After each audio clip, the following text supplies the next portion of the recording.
Hi everyone, thanks for tuning into another episode of K&MRD Radio Stuff. My name is Mike, and before we begin, do yourself a favor, hit that subscribe button, also hit the bell so you're notified when I make new videos.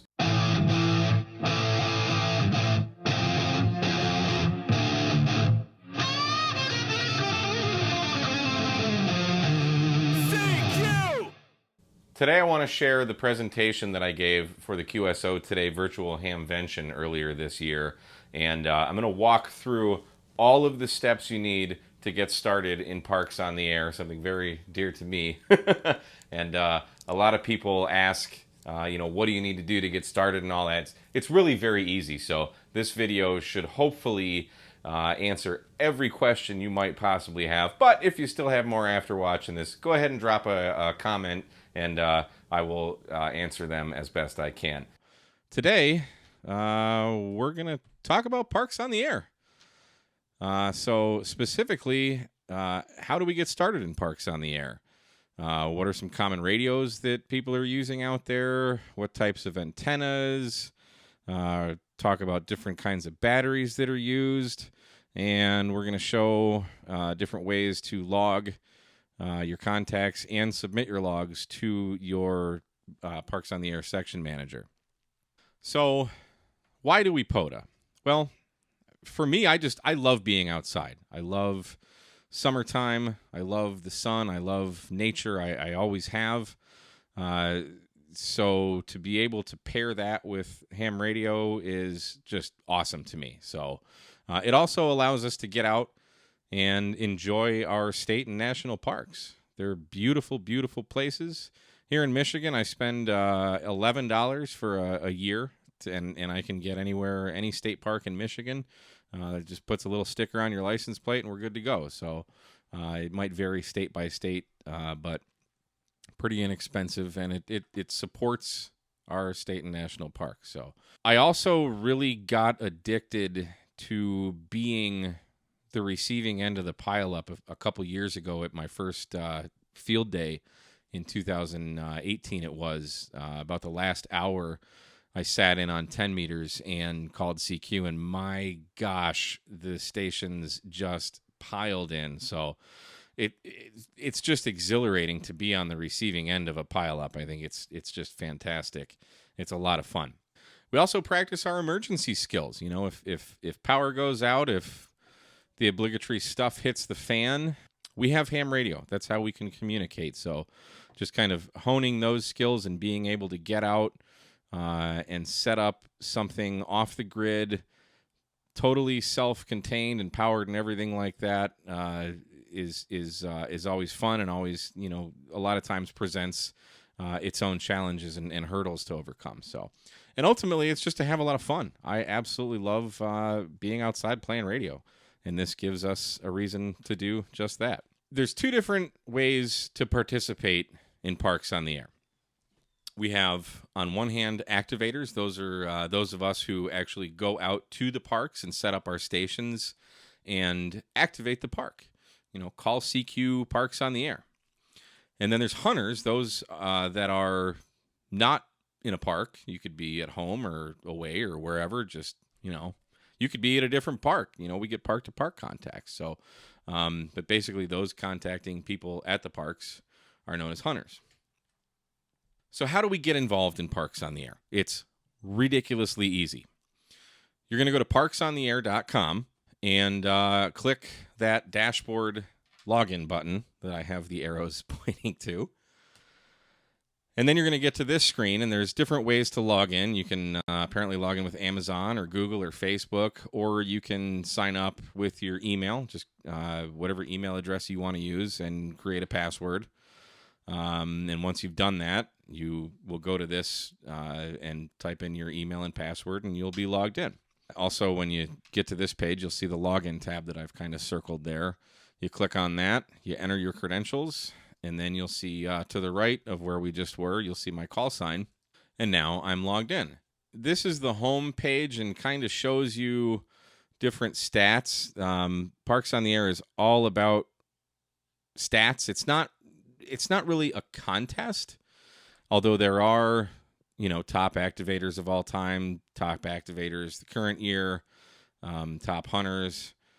all-time, top hunters current year, and basically you can filter these results any way you want. You can filter, maybe you want to filter by how many unique parks versus how many total contacts. So there's many different ways to filter it. It isn't just, this person is number one. It's not, there isn't really a ranking specifically for that.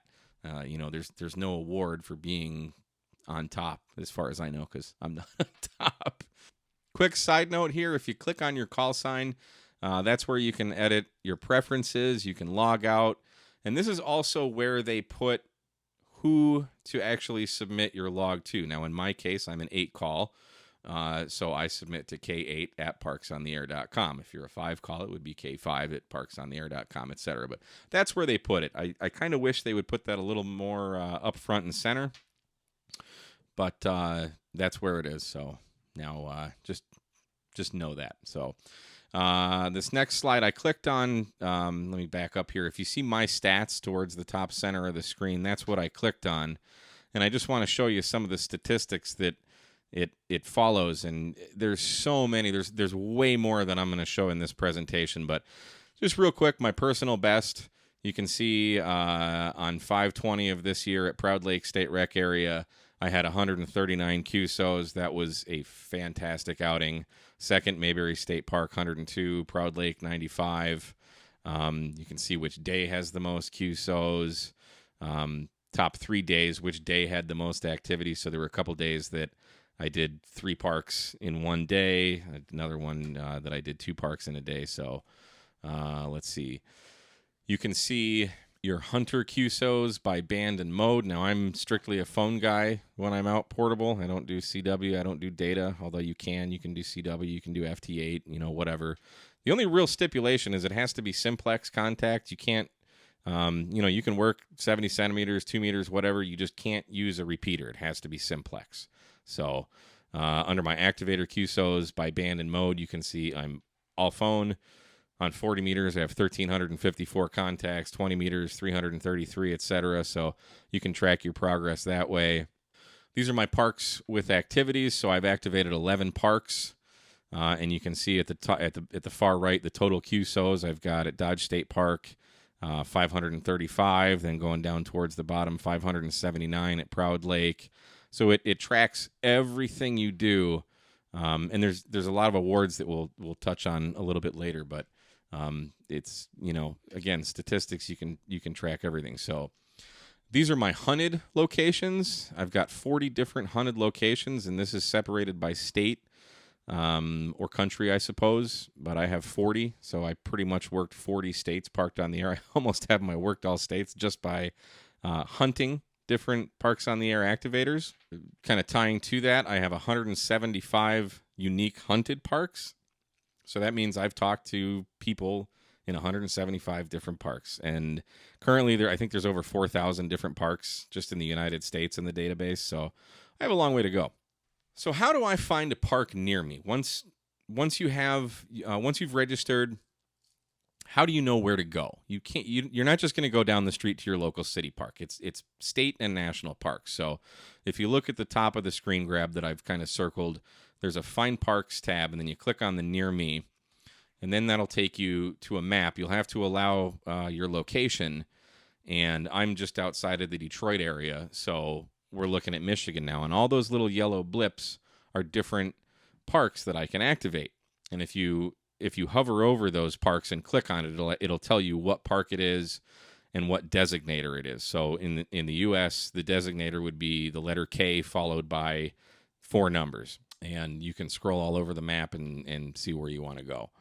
You can advertise your activations. You can let people know when you're out. So if we look at the screen grab here, under today's activations, these aren't people who are currently out right now. These are guys saying, hey, I'm going to be out today. I'll probably be on this band and this band, between these times. And, so you can see the first one is going to be an SSB family camping trip. So you can put kind of little blurbs in there to get people interested. There's a lot of Parks on the Air is very popular has really gained a lot of popularity over the last couple years in the United States, and is quickly becoming a worldwide kind of thing. The UK just added parks on the air. New Zealand has parks on the air. Pretty sure a few more countries have parks on the air. And actually, we can see this Mike Whiskey 7 Charlie Charlie Sierra. That's a UK activator that's on the board here. So post your activation on the spotting page ahead of time, and that'll let people know, your hunters know, kind of when and where to look out for you. Then there's POTA spotting. So once you're out there, you can either self-spot, or what I do, I just get on the air and start calling CQ POTA. I very rarely spot myself, but you can. You can totally self-spot. Others can spot you and respot you as well. So once you see your call sign on this spotting page, be prepared for a pileup. It is usually going to be a wild ride. So it's pretty awesome. You can also respot people. If you click on that respot button, you can type in your information and where you are and what their signal was and all that, and it'll update the database and keep it current. And spotting is stupid easy. At the top right of that screen grab where it says Add Spot, that'll bring up the pop-up window in the center. And all you do is, so if I was going to self-spot, under activator call sign, I'd put K8MRD. Under spotter call sign, I'd put K8MRD. I'd put what frequency I'm in, what park reference, for example, Kilo 3324, and any comments that might be pertinent, maybe QRP or QRO or whatever, anything that you think is important there. So just to keep it fun and interesting, there's a lot of different awards. These are just a couple that I've earned, and I couldn't even tell you how many awards there are. There's a lot. So this top one here is what I really went after, is what's called a Repeat Offender Award. And basically, the more times you activate a park, and you have to get at least 10 contacts to officially activate the park. So not hard at all. So this has submitted proof of having at least 10 QSOs from the same Parks on the Air entity more than 20 times. So I went to Dodge State Park 20 times, made 10 contacts, and now I have a Repeat Offenders Award. And there's multiples of that. So if you get like 40 activations, there's another. So this is the Oasis, and then there's like higher grades, if you will, of that Repeat Offender Award. And there's late shift awards. There's so many of them. As activators, as chasers or hunters, you get certificates as well. So this is my platinum certificate. So this is saying that I've worked 40 unique reference areas in the Parks on the Air program. And you start off at like bronze, and you get your silver, and then your gold, and platinum, and there's probably diamond and all kinds of stuff. So just neat little things to keep the program interactive and fun. And so both hunters and activators get awards. Hunters do not need to submit a log at all. You just need to work the people. The activator will submit their log, and you in turn will get credit as a hunter. Now, if you think there's any discrepancies, you would need to contact the person, via email or something, look them up on QRZ or whatnot, shoot them an email, be like, hey, I have a record of working you, but it's not in the POTA database. So they can, check their log and add it to their section managers and get that corrected. So let's talk about some different types of radios. This by no means is a complete list of radios, but these are some of the more common types of radios that you'll see folks using. And we're going to look at a few QRP radios and some QRO or 100-watt type radios that you're going to see more common just because they're a bit more portable. So looking at some QRP radios, a lot of guys are using the Yaesu FT 817 or 818, the ICOM IC703, the Zygu X5105, the Zygu G90, the Elecraft KX2 or KX3s. Whatever kind of QRP radio is out there, these are probably the more common ones that you're going to see nowadays.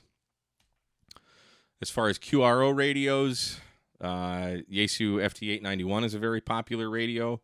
I still see a lot of guys using the FT857. The ICOM IC706 Mark II-G is a real popular radio. And even the IC7300. I've taken mine out a few times. I know quite a few other guys that use their 7300 portable.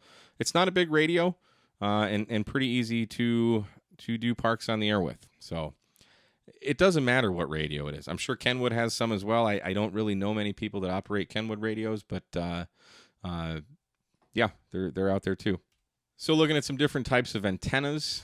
These are some vertical antennas. On the very left, we've got a Wolf River Coils. That is the Silver Bullet Mini. It's basically just a loading coil that goes up and down for resonance. I have a little Tar Heel 2 on my trunk. You don't have to be at a picnic table or something. You can drive your car into the park and operate from in your car with your mobile antenna. You can do whatever you want so long as you're inside the park. The DX Commander, that's the DX Commander Expedition that I just got not too long ago. That antenna works great. The Alpha antenna, that's a picture that I snapped at Field Day. One of the guys in the club had that, and that's like a 160/6, might be 80/6, no tuner needed. It's a really, really neat antenna. So, and again, by all means, this is not a complete list of antennas. There are just as many antennas as there are stars in the sky. The bottom line is whatever antenna you have with you is the best antenna. Get on the air. That's the name of the game. Looking at some wire antennas. Regardless of brand, these are usually the types of antennas that you're going to see most folks using. So I use a Pac-10 Link dipole a lot. I really like that. I don't have a Pac-10 end-fed half-wave, but I've heard really good things about that. I do have the Pac-10 Mini 9-to-1. That's a really awesome antenna. Multi-bands, you do need a tuner with that. These others you do not. And the Soda Beams Band Hopper is another Link dipole that I see a lot of guys using. Batteries. There's all kinds of different kinds of batteries. There's two main types that we see in the POTA universe, typically, not always. But you're usually either going to see some type of sealed lead acid battery, or you're going to see lithium iron phosphate. They both have their features and benefits, pros and cons. You know, everything is a compromise to some degree. So sealed lead acid batteries, they're pretty inexpensive. This is a picture of a 9 amp hour battery that you could probably get for about $35 or $40. They're easily sourced. Batteries Plus, I think, has stores all over the country you can get them at. You could probably get them at Walmart or, similar types of stores. They're good for QRP. I wouldn't pull a lot of power amperage current out of them. They're good for maybe up to 500 charge cycles, probably less. I'd be surprised if you actually got 500 out of it. They are quite heavy for what they do. And they're only rated, you only get half of the rated capacity. So, for example, this is a 9 amp hour battery. You really only get 4.5 amp hours out of this before you start getting below the safe voltage, and then you start damaging the cell. So they're kind of easy to hurt, if that makes sense. Wouldn't recommend them for 100 watts. Maybe 20, 25 watts-ish is about all you're going to want to pull out of this kind of battery. The voltage sags quite a bit when there's a load on them, and they're really not made for amateur radio. We just kind of use them. Then there's lithium iron phosphate. You're going to see a lot of people with this type of chemistry. First of all, they're extremely lightweight. You're going to get, on average, about 90 to 100% of the capacity. They're rated for 2,000 to 3,000 charge cycles. QRP guys use them. QRO guys use them. They come in all different kinds of sizes in terms of amp hours. I have anywhere from 3 amp hours all the way up to 20 amp hours. They get way bigger than that. They're extremely safe, unlike other lithium chemistries. I do know some guys that use the lithium polymer batteries. Those are not very safe, or they can explode, they can puff up, they can do all kinds of things. Lithium iron phosphate, you can pretty much do anything you want to them. I've seen them punctured. They don't explode. They don't really do anything. They're just way more safe. They are more expensive. They're about 4 times the cost. Maybe not quite that much, but that Bioenno Power 20 amp hour battery is about $200. They're not as easily sourced. They're not hard to find. You could just go to bioennopower.com and buy that battery or any of the other batteries that they sell. Outside of North America, they're going to be a bit harder to get when you get over to Europe or New Zealand or Australia. The shipping costs are through the roof. So if you spend $200 for a battery, you're probably going to expect to spend that in shipping. So it makes it a bit of a challenge to get Bioenno at least overseas. The bottom picture in there is a battery that I built by putting together 4 cells that I ordered online from China. You can source them locally in the United States. They just cost a bit more. But I bought 4 cells. I bought the battery management system, which is that chip thing you see on top, and I soldered it all together, and that's a 10 amp hour battery. So that actually cost me more to make than the 20 amp hour battery does. So yeah, just fantastic batteries. So now we get into logging, and there's kind of 2 different ways you could do this. One, obviously, is paper logging. Here's an example of a Parks on the Air log sheet that a friend made up. You do need to upload it to your computer, though, because you have to submit it in an ADIF file to your section manager. So basically, that just takes more time transferring it to your computer. There's nothing wrong with doing this, but I find it cumbersome, not my preferred method of doing it. I have done it, but I'm not a big fan of working twice. So I choose to log typically on a phone or a tablet. This is a screenshot of my iPhone with an app called Hamlog. It's available for iOS and Android. And a neat thing about it is it can pull the info from QRZ or HamQTH. You just enter your login credentials. So when if you type in K at MRD, it's going to pull up Mike R. Dahlhofer. I'm in West Bloomfield, Michigan, my grid square. So you know who you're talking to, which is really nice. I like to put a name with a call sign. It autofills the time and date, which doesn't happen on a paper log. You got to constantly be looking at the clock to get your times accurate. Just much easier in my opinion. And then we have computer logging. So this is a screenshot from my MacBook Pro that I will sometimes take out portable. And I really like this software. It's pretty inexpensive. It's about $35 for the full version. It is only for Mac. There's Windows programs out there, far more Windows programs than there are Mac programs, but I don't use Windows, so I don't really know much about the Windows side of things. But it's got rig control. It's got basic functions of rig control, so it'll follow your frequency, your mode, your power. And that's really useful if you're kind of searching around the dial and working different stations, so you don't have to track what frequency and band and stuff you're on. It does that all for you. So plus it populates their information. Same thing. I pull the info from hamqth.com, and you can see that Steve in Georgia there. So pretty neat. I can also export the .adif file directly from this program and email it to my section manager.